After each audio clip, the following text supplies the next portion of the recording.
All right. Good evening, everyone. My name is Fred. I'm a grateful recovered alcoholic. As always, thank you to the group for having me. Thank you, Steve, for asking me to speak. Um, as you guys that have been with me before, I always like to start out with some prayer before I start facilitating. The goal is always that you hear God's message. So, God, I lift this meeting up to you. I pray that you bless each person that's sitting here listening. God, please open up our hearts, our minds, our soul, our spirit. Allow these words to penetrate us. God, if we have any prayers out to the universe, please speak through me. Please speak through this reading. Please speak through any shares to answer any prayers that people have. We're here to seek to build and enlarge this relationship with you. God, I ask that you bless this endeavor tonight. Thank you, God. Bless you, God. Praise you, God. All right. So um, we are in the chapter Working with Others, which is chapter 7 in our big book, on page 89. Um, we're going to, there's a lot of material in this chapter. I'm going to kind of read through some of it and scan through some of it. The goal is to get through as much of chapter 7, Working with Others, as we can. And I'll just be sharing the instruction and my experience with this instruction. There's a lot of this book does not mince words. And one thing I love about Working with Others, especially that first paragraph, it says practical experience shows that nothing will so much ensure immunity from drinking as intensive work with other alcoholics. And so, like, that word immunity, I'm going to Google it right now just to see what the Webster's definition of it is. And so immunity, uh, let's see definition. All right. So the ability of an organism to resist a particular infection or toxin by the action of specific antibodies or white blood cells to protection or exemption from something, especially an obligation or a penalty. So I always, when I hear immunity, I think about my mom. My mom was diagnosed with cancer when I was very young. She fought it, but eventually, it took her life. She passed when I was a teenager, but she fought it for 7 years. And I think about, like, if someone had said to her, you can get immunity from cancer. You just have to do, you know, A, B, C, D, E, F, G. I mean, there's nothing that she would not have done in order to achieve immunity. And so, the alcoholic is the only creature that's like, well, I'm offered immunity from my alcoholism, but in order for me to achieve this, I have to conduct intensive work with other alcoholics. Well, does that sound fair? Maybe, and again, we're offered immunity. And so intensive work with other alcoholics. What is intensive work with other alcoholics? Again, this is the other side of that equation. Um, I need to constantly be seeking to grow my relationship with God, specifically through working with others. So, driving someone to a meeting is great service. Making coffee is great service. Setting up the chairs, it's all great service. But is that intensive work with another alcoholic? It comes down to me sitting down with another person, bearing my soul, becoming transparent, becoming vulnerable, opening up, sharing my testimony about this book, God, what worked for me, what did not work for me, and allowing someone to take on their own journey. All right. So for me, this is what intensive work looks like. It's not about me holding on to pride or holding on to ego.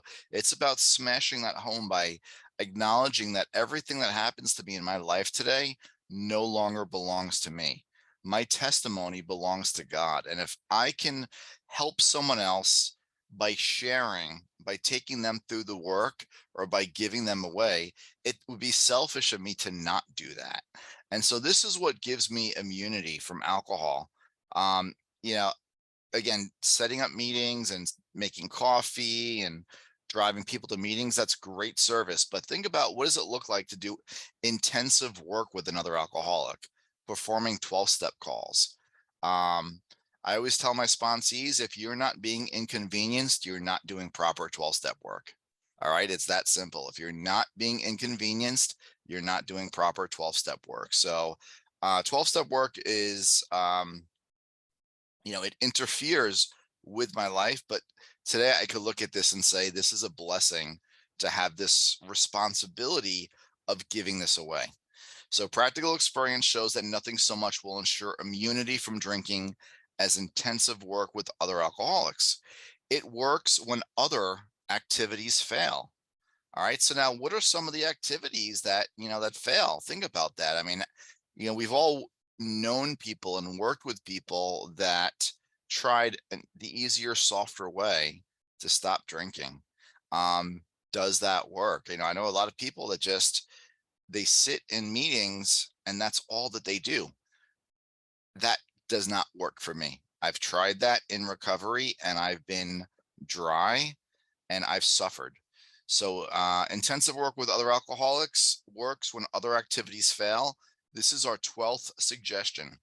Carry this message to other alcoholics. You can help when no one else can. You can secure their confidence when others fail. Remember, they are very ill. And so, even noticing there's an exclamation point in this paragraph when it says, carry this message to other alcoholics. They're really trying to bring this to my attention. You know, I I can't keep this unless I give this away. That's counterintuitive to my very best thinking. But so this all applies to the real alcoholic of the hopeless variety. Um, Plenty of people in AA can get by without doing 12-step work. For me, I can't. So the 12-step work in and of itself does not ensure immunity. I need to I need to go through the previous 11 steps in order to have this spiritual awakening. So the next paragraph gives me some promises. I work with so many newcomers and they come in and they're young and they all say the same thing. My life is over. All right. I'm in AA. I'm 20 years old. I used to spend my weekends at the bars.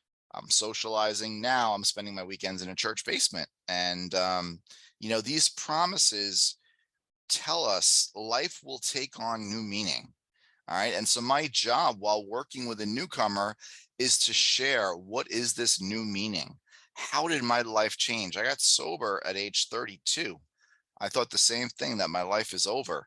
What is the new meaning that I have today? The new meaning is that my life actually means something today. It's not just me trying to deal with life and tackle life situations. It means I can take joy in life situations. So the theme of the 12 steps is the joy of living. So when I can go through a traumatic event, when I could struggle with life, but still have a smile on my face, still have some hope, and not become despondent and not start suffering in my mind, that's when I know I'm free of me. So this is what it means for me when life takes on new meaning. We learn in the forward to the first edition what I'm suffering from, a seemingly hopeless state of mind and body. When I'm suffering from untreated alcoholism, everything seems hopeless. When I'm free of the bondage of self, I could find joy in life. So again, life is taking on new meaning. These 12-step promises, in effect, it says to watch people recover and to see them help others, to watch loneliness vanish, to see a fellowship grow up about you, and to have a host of friends. This is an experience you must not miss. All right. And so this is one of the greatest things, is not just watching people recover, but then watching them help others. All right. It's a great feeling when you're working with someone for a period of time and the phone calls start going from, this is what's going on in my life, how do I use the 12 steps to tackle this, to, okay, my sponsee just called me up with this question and I want to give them the proper instruction, I want to give them the right answer. And I start to see this change in people that are very selfish and self-centered, and now all of a sudden their intention is, How could I be most helpful to the next person? And, that's a blessing to witness because it shows the power of God. It shows how significant this is, how impacting this change is with us, that we become selfless, we become God conscious. All right. I am a selfish person by nature. God utilizes this selfishness in me. How? Well, when I do 12 step work, I feel great. When I facilitate a meeting like this, I feel great. When I give away my testimony, I feel great because I'm selfish. I like feeling great. I like that feeling. I like that emotion. I want more of it. So, guess what? I keep doing 12 step work. I keep sponsoring people. I keep taking on commitments. When I'm asked, as long as I have the time to do it and it's not interfering with my work or my family, I say yes. I try to put God first. Why? Because I'm a selfish but grateful recovered alcoholic, and I love the ability to give away my testimony, and I love the effect produced by it. Just like I drank for one reason and one reason alone, I love the effect produced by alcohol. Same thing with 12 step work. I love the effect produced by 12 step work. I love the feeling that comes afterwards, knowing that my mind is going to shut off, that I'm going to be free from me, free from the bondage of self, and I could just exhale, especially on a Friday evening, such as tonight, after a long week of work. Um, so again, going back to these promises, watching people recover, seeing them help others, watching loneliness vanish. Again, I thought my life is over. Instead, I have friends today that I've, created in AA, which these are people that we normally would not mix. These are people I probably wouldn't even drink with. I would not do drugs with. But today, because the common bond, the glue that holds us together is not the common problem, it's the pursuit of the common solution, seeking to build a relationship with God. This is where we find friends. Water seeks its own level. When I'm putting God first, God puts people in my path who are on a similar path, a similar trajectory. And the end result is I want to align myself with these people. I want to be well. I want what they have. I see people like, Steve, and who's got 20 something years, and he loves God and he loves AA and he loves this big book, and he's facilitating, these meetings where we meet and they're recorded and that people can listen to it at any given point. These are the people that I align myself with today. People that are seeking to get well and stay well. Um, so having a host of friends, there's no shortage of people that I could call on any given day to say, "Hey, this is what I'm going through," and they're willing to listen. They're willing to offer. Um, my friends before I came into AA were based off of, did I have money in my pocket to buy drinks? Did I have drugs that I was willing to share with them? I had a host of fair weathered friends. Today, I get to see the opposite of that. I have friends that actually care about me, that are here for me, that will always be there for me whenever I need them. It says, "This is an experience you must not miss. We know that you will not want to miss it. Frequent contact with newcomers and with each other is the bright spot of our lives." Before I came into AA, I hated people. I did not want to be around people because I hated myself and I was constantly judging me. And so I thought you were judging me. And so I was always trying to put on this face, trying to be this chameleon that you, my entire self worth, my entire self esteem was based off of what you thought of me. So I needed you to like me. My self esteem was predicated on whether you thought I was a good person or not. And then if you rejected me, if you did not like me, if you did not validate me, I was crushed and I instantly went to, I'm the biggest piece of crap on the planet. And no wonder why I drank, because the alcohol gave me a sense of ease and comfort to combat these thoughts. That's why I always went back to the drink until it stopped working for me. So, end result was I had no choice but to keep drinking to try to nullify these thoughts. Today, um, I've learned that self esteem is an inside job. I build self-esteem by doing esteemable acts, by taking on commitments, by being involved, by showing up for life, showing up for my family, showing up for my job. And so, like what this says, frequent contact with newcomers and with each other is the bright spot of my life. So, being present in life becomes a bright spot. That was always something that I could not um, put into words. What does it look like to be free, to be comfortable in my own skin around strangers, around other people? Today, AA has given me that voice. It's given me that sense of self. Um, I grew up not wanting to speak. I had a speech impediment. Today you can't shut me up. So anyway, just to keep moving forward with this chapter, because there's so much great information. It says, perhaps you are not acquainted with any drinkers who want to recover. And maybe that was true in the 1930s. Today, you just have to go to any meeting. But it's going to give us good instruction in this chapter. It says, don't start out as an evangelist or reformer. Unfortunately, a lot of prejudice exists. And, this is important when speaking to a newcomer. Um, I don't tell people what to do. Um, I tell people what I did. All right. I share with them what I went through, how I hit my bottom, how I drank. I'll share a couple of the war stories, the funny ones, the stupid ones, the ones that all start out with, it seemed like a good idea at the time. And, people always relate to those. They're always laughing at those. And then I'll get down into, what my surrender looked like. My surrender was not pretty. The book says alcoholics have to be pretty mangled before we give up. I share about that with newcomers because they don't have to suffer. They don't have to struggle.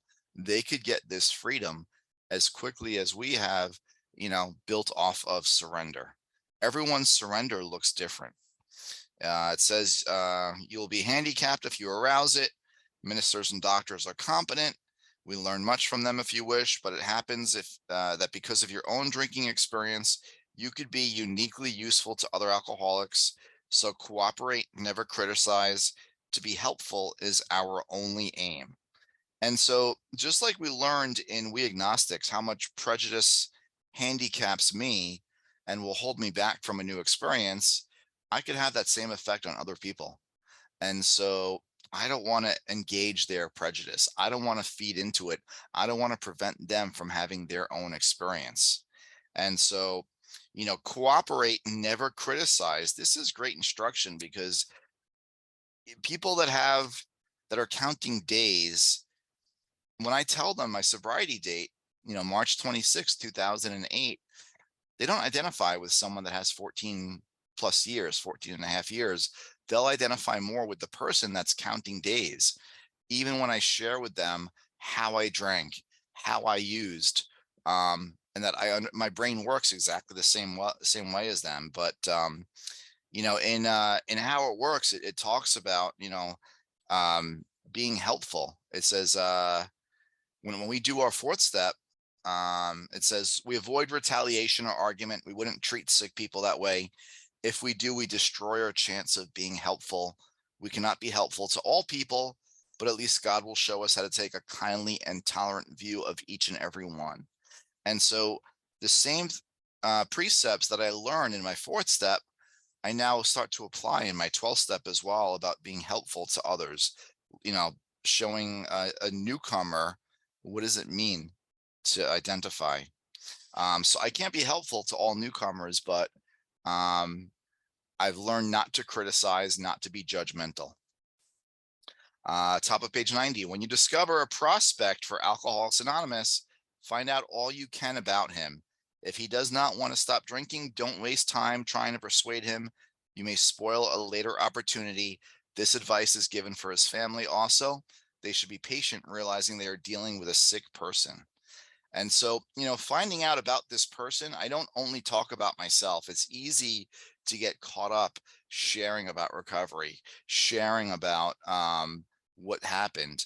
I need to learn about this person as well. If they've had a sponsor that I know, I'll reach out to the sponsor just to say, hey, what are you comfortable sharing with me about this prospect, about this sponsee? Um, and when I first meet someone that's willing to go through the work, one of the questions I'll ask them is, does the word does the word God bother you? Like, what do you think when you hear the word God? Um, does the topic of spirituality bother you? Does it affect you? Does it, when I mention God or when you read God, what's your internal feeling? And it's not about shoving God down their throat. It's just I want to hear where they're coming from. I've had so many people tell me, I hate God, or I'm afraid of AA because of I keep hearing about God, or I don't want to talk about God. And I'll share with them my own experiences of my belief system towards God and the evolution of my prayer. Um, God is just a three-letter word to describe these feelings, thoughts, and emotions that I know are not coming from me. Is it the God that created all this, the God of religion? I don't know, but it's not my job to figure it out. As soon as I stop trying to figure out what God is and what God isn't, that's when I start to experience the power that today I call God. Um, I don't, I fight with God every single day. I butt heads with him. I question him, and I'm allowed to. The religion that I was born into taught me not to question. The spiritual journey that I'm on through AA has encouraged me to question it. All right. This is how my relationship with God becomes real, by me questioning, by me butting heads. And that's okay. All right. If God is all powerful, he can handle it, whether it's me cursing him out, me giving him the finger, or me praising him. Um, I speak my truth with my God. And I'll share this with a newcomer that just because you hear me say the word God, it might not be your definition of what you think God is. And I talk about the evolution of my journey. Um, I've had times in recovery where I did not feel like God had my back. And it was through those times that I took a step back and I wasn't not prayerful and I was not meditating. And I found myself living by old belief systems. I found myself in so much pain in recovery that I had no choice but to go back to God and say, I'm struggling with this God idea. I want to move past it. I want to grow. God, please work with me. And God softened my heart and allowed me to have experiences to draw closer. All right. This was necessary for my 12 step work. This was necessary for me to overcome my own defiance that I need to rely upon me, that I can't rely upon this God idea. And the end result was it led to tremendous growth that now allows me to identify strongly with these newcomers that struggle with the God idea. Very few of us come in with a wholehearted relationship with God, with a wholehearted love. For me, this did not come naturally. I was kicking and screaming, but I faced with alcoholic destruction, I had no choice but to be willing to believe this God idea. Um, what keeps it real for me is constantly giving this away. So, anyways, back to the instruction. In the book where it talks about identifying, sharing about God. Wait for the end of the spree so that the person is at least lucid, but then talk to them. Introduce yourself as someone who has recovered. I express to them that I haven't recovered from the allergy. I have to believe that if I intentionally ingest alcohol, I'm going to have an abnormal reaction. But what I've recovered from is that seemingly hopeless state of mind that precedes the first drink. That when bad things happen to me, when life happens, the drink is not a thought. That even when I was trying to reject God in a dark part of my recovery and I would stare at alcohol, there was still no thirst. There was still something preventing me from picking up that drink. That even when I wanted to hate upon God, God was still showing me love and keeping me safe and protected. And that's why today I still have this relationship with God, because I wanted to rebuild it and overcome certain obstacles. I've recovered from the seemingly hopeless state of mind and body. Um, so the book says, if he does not want to see you, never force yourself upon him. Now, again, I've had people that I've were desperate to get well and were actually doing the step work. And then I've had people that were loitering with the intent to recover. People that are just going to meetings and giving lip service and blowing off doing step work so they can go hang out with their friends. And, fellowship does not cure my alcoholism. It's fun and it might help me to overcome some of the boredom. But if I'm not treating the problem, which is within me, I'm not going to get well. It's very, very, very simple. And so I have to keep doing this work in order to constantly be growing. So the book talks about, this is important stuff. It says, under these, when your man is better, the doctor might suggest a visit for you. Though you've talked with the family, leave them out of the first discussion. Under these conditions, your prospect will see he is under no pressure. He will feel he can deal with you without being nagged by his family. Call on him while he is still jittery. He may be more receptive when depressed. Okay, so strike while the iron is hot.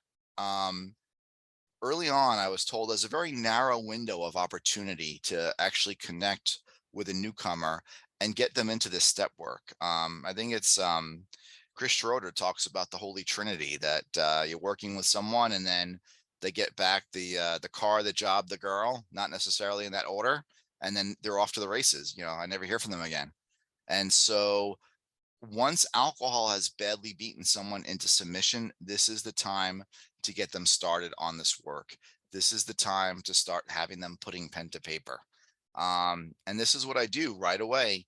If someone asks me to sponsor them, I give them a step one writing assignment. Very, very simple. It's just asking questions on powerlessness in their life and questions on unmanageability in their life.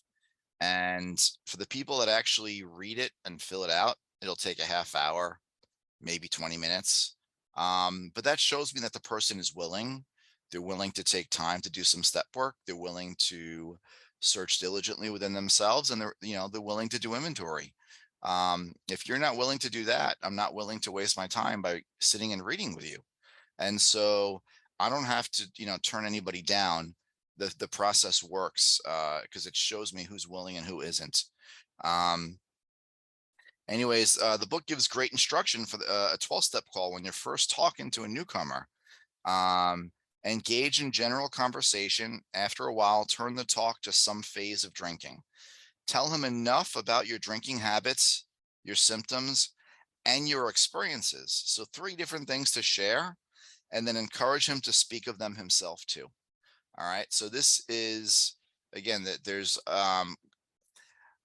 so many moving parts to life, but every time I sit down with a newcomer, God will always put the precise stories from my drinking career at the forefront of my mind, that when I share them, the sponsee will say, or the prospect will say, oh my God, I did that, or wow, I thought the same way. There's always some level of identification. So, there's a million stories I could share from my drinking career, and I'll share 2 or 3, and it's always the ones that get them. It's always the ones that are like, wow, you did that too. And that's how I know that God is working in this process. Anytime I'm willing to give up my time to bear witness, to be vulnerable, to be transparent to someone with the sole intention of trying to be helpful to them, that's one of the most selfless acts I could possibly do. God's going to bless this. God's going to endorse it. God's going to empower me. And so it's easy for me. I just have to show up and be willing, and then God will always put the right thoughts in my mind. When I'm sponsoring people and then they go through the 12 steps and they're nervous to sponsor others, and I share with them, the book says we have to cease playing God. It doesn't work for us. I'm here because I can't manage my own life. I definitely can't manage yours. I don't know what's best for me. I definitely don't know what's best for you. So my job as a sponsor is not to manage your life. My job is simply to take you through these instructions, share what worked for me. And there is a solution. It says, we lay the kit of spiritual tools at your feet and hope that you pick them up. So what are the spiritual tools that a sponsor gives them? Prayer, meditation, written inventory, using the phone, going to meetings, 12-step instruction. All these are tools. The book lays them all out for me. My job is just to make sure you're armed with these instructions. So it says, if the sponsee is not communicative, give him a sketch of your drinking career up until the time you quit, but say nothing of how that was accomplished. If he is in a serious mood, dwell on the troubles that liquor has caused you. All right. Ding, ding, ding, ding. Um, Focus on step one. All right. Do not sugarcoat this. Don't tell them, you're going to get well, you're going to be okay, everything's going to be okay, we'll love you till you love yourself. I share what I see on the firing line of life. I share about the friends and sponsees that I've buried, the people that have not gotten well, the people that have struggled and why and what's happened. um, I explain the problem of alcoholism. I don't sugarcoat this. The book doesn't sugarcoat it, neither should I. This is a life and death matter. All right. So I'm not going to give you false hope, and I'm not going to lie to you. I'm going to share with you exactly what I see. Um, it says to describe myself as an alcoholic. I explain exactly what does it mean for me to be an alcoholic. All right. I talk about what happens when I take that first drink. I have this compulsion that I have no choice but to keep drinking. I share what happens once I try to stop drinking. My mind has this obsession that focuses on the drink. An obsession is a single thought that crowds out all other thought. And when I'm not drinking, all I can think about is the drink or the drug or whatever it is that I'm going to try to ingest to have a mind altering substance in my body. I talk about the struggles of trying to quit. I talk about all the times I tried to quit and I failed. I share about that mental twist which leads to the first drink of that spree. I share about all my relapses when I swore I was not going to do it again. They always identify with the mental inconsistencies of saying, I'm not going to drink. I don't want to drink, and then doing it, and then having no choice but to keep drinking, and getting them to identify, because this helps to smash home the delusion of having any control over the drink. This is why it's so essential for one alcoholic to speak to another alcoholic.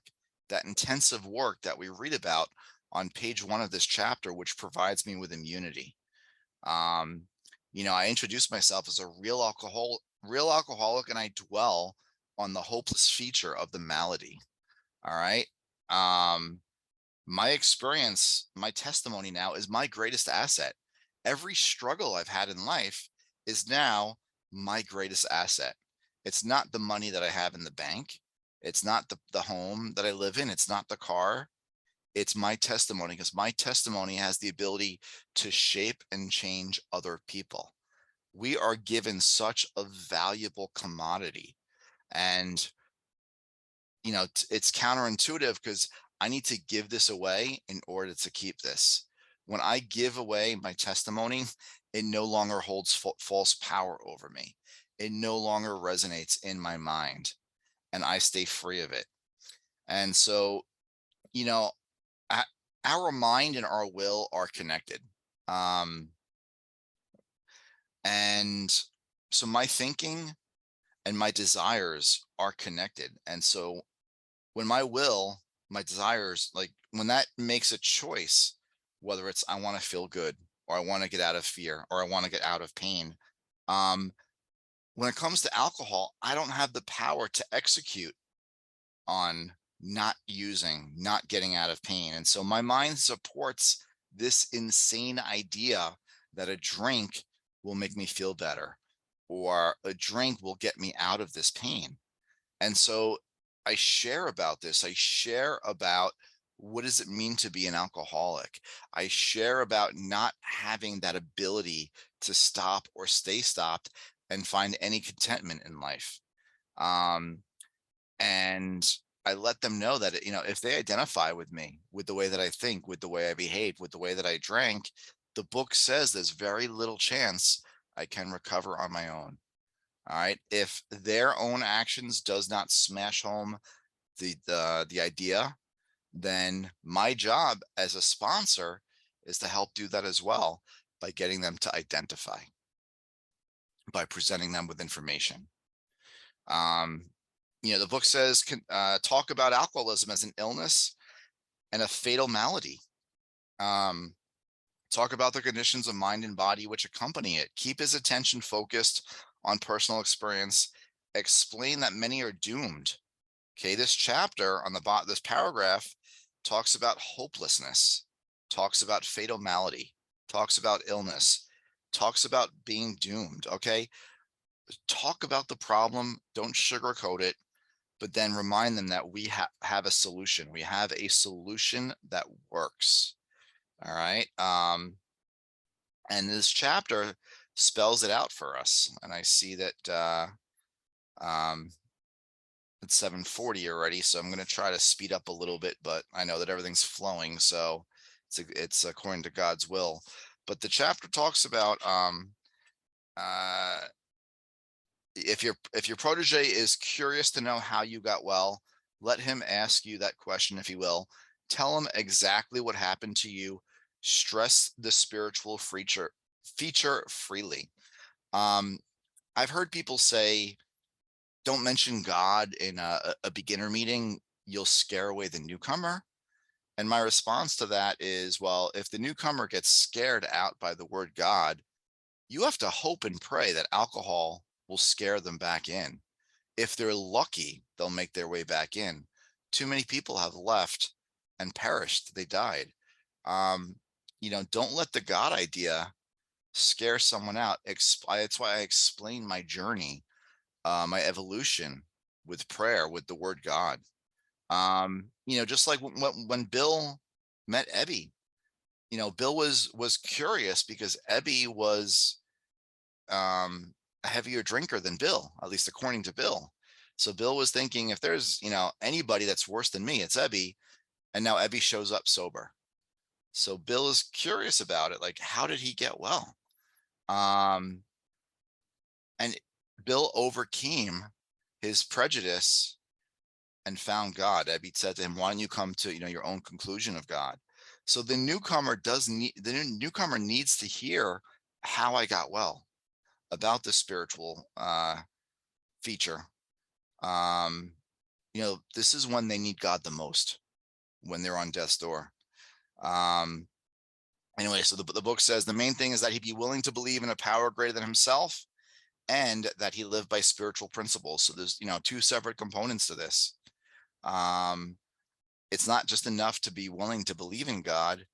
I need to be willing to live by the principles that this God has laid out for me. Anyway, the book talks about using everyday language to describe spiritual principles. There is no use arousing any prejudice he may have against certain theological terms and conceptions. This is all covered in the chapter We Agnostics. And so, again, I'm sharing my experience, what it was like, what happened, and what it's like now. So let's see. Your prospect. So it talks about religion. I've sponsored Orthodox Jews. I've sponsored a church pastor. I've sponsored people that have lived in the Bible, where their knowledge of the Old Testament and the New Testament, blows mine away. And they've questioned, well, I'm a very religious person. I follow the law to the best of my ability.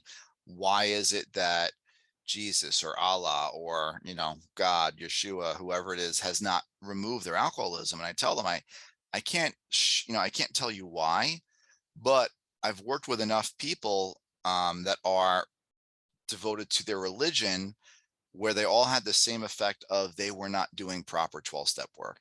They were not giving this away. That's where they were falling short, and they relapsed. And so if I can learn spiritual principle, practice it, and give it away, that is part of this recipe for creating immunity to my alcoholism. Intensive work with another alcoholic. That was the one item they were missing from this recipe. Anyways, they talk about practicing these principles in all my affairs. When I make amends to people in step 9, again, I worked with a lot of people and they tell me, I have amends to make with my parents. I'm just gonna, my sponsor told me just do a living amends. Well, a living amend, step 9 is about making direct amends. A living amends is the back half of step 12, practicing these principles in all my affairs. All right. If I'm treating people with respect, if I'm coming from love and tolerance, that's part of a living amends. And so that's part of this program of action that's laid out for us. So step 1 and step 12 are both promises. Step 1 doesn't tell me that I can't drink. Step 1 promises me that I will drink again. I lack power, choice, and control. Step 12 is a promise as well. It promises me that I'm going to have a spiritual awakening as a direct result of those previous 11 steps. And that, as a result, I recover from my alcoholism. And so when we read this chapter, working with others, it breaks that down. It gives me all the instructions for working with someone, but also practicing these principles in all my affairs.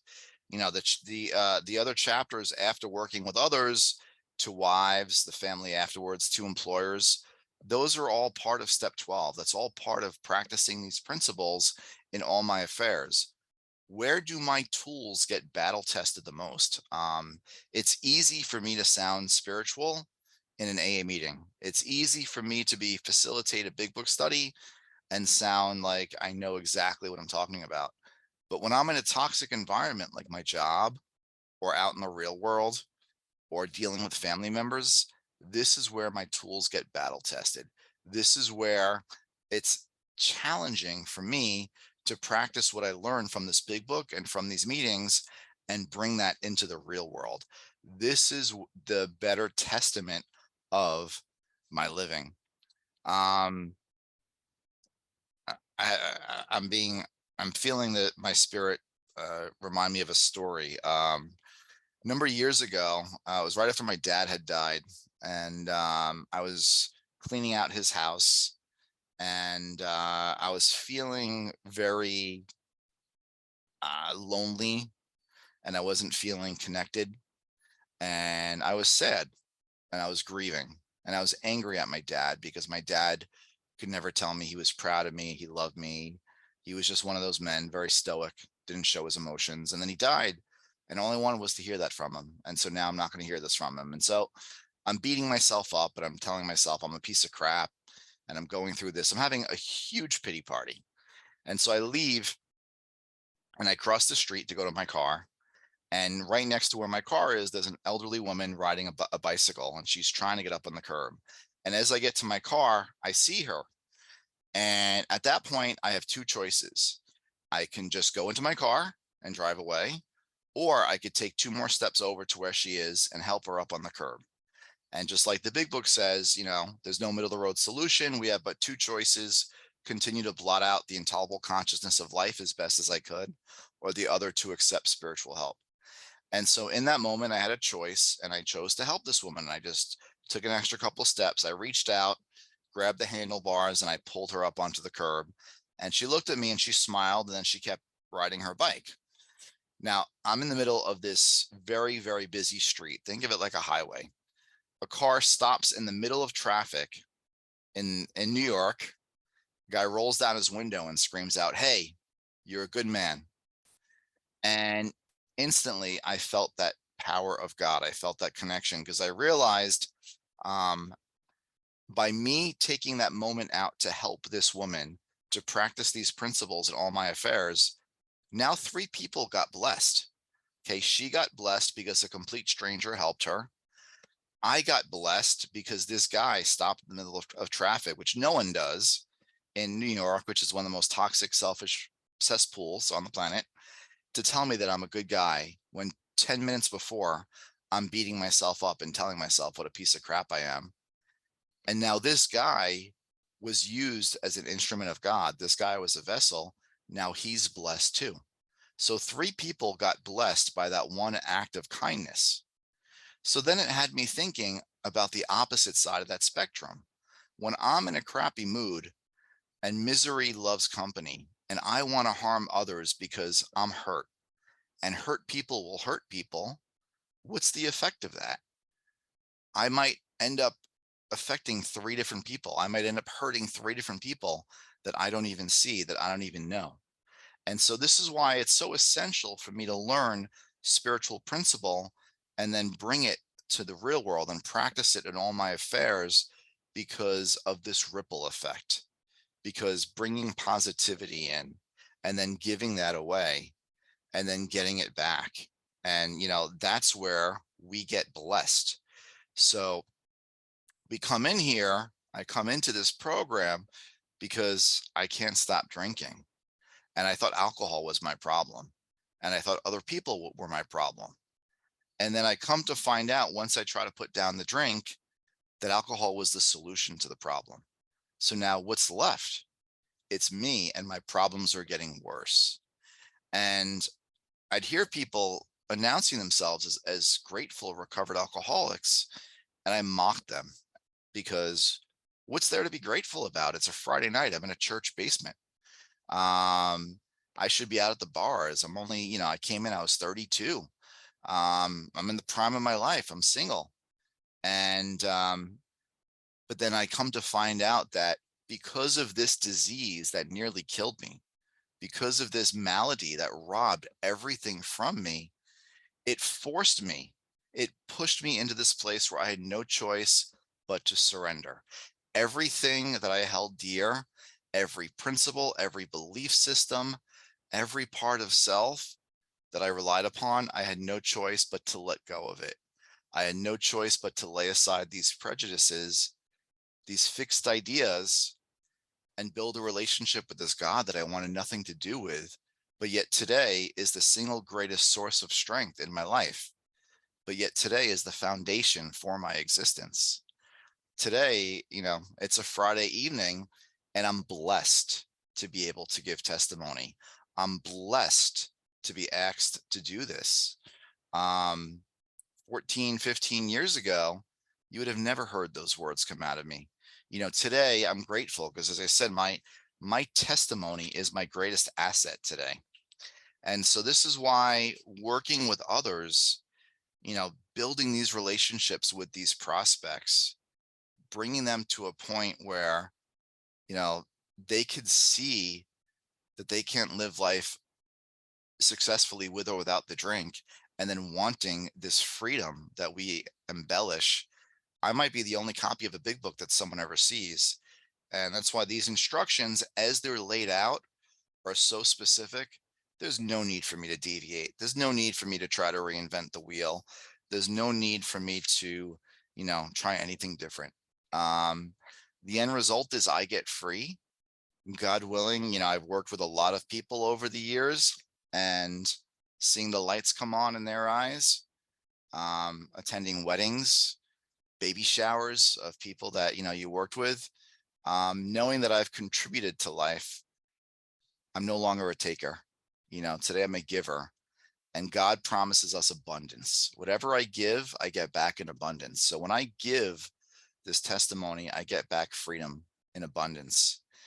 And so with that, I'm going to stop here, and we have a few minutes for sharing if anybody would like. And otherwise,